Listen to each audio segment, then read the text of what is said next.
So number 2, we're going to talk about deliberate practice and flow. This is actually one of the cool things.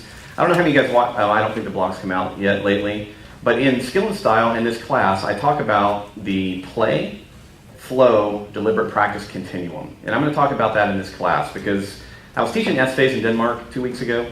Was it 2 weeks ago? I think 2 weeks ago.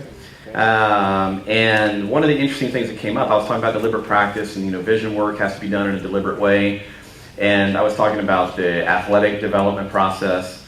And one of the women in the class, as I was talking about deliberate practice and the actual definition of deliberate practice being slow work focused on finding and fixing errors, she said something about, well, I hate that. Deliberate practice is so boring.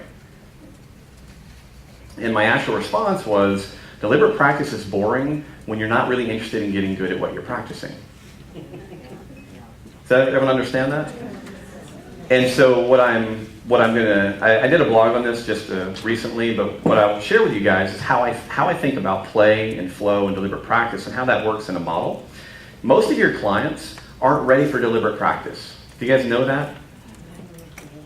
Because they don't know what they like. They don't care. And that's going to tie very deeply into the stamina idea. That if stamina comes from having a deep drive to create or do something and requires deliberate practice, if you don't really care about it, deliberate practice seems silly and non-useful. And so one of the goals has always been in Z-Health to have you guys be competent to teach your clients how to play. And I know that sounds very weird, but if you can't teach people sports, if you can't teach them running, if you can't teach them swimming and biking and weightlifting, if you don't have a menu of things for people to explore, they may never find anything that actually turns them on enough that they want to be good at it. Which I believe is one of the reasons that the fitness industry right now continues to struggle to keep people interested.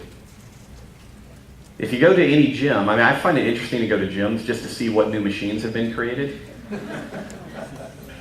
I think the reason that we keep building new stuff to put in gyms is basically because people need novelties to stay interested.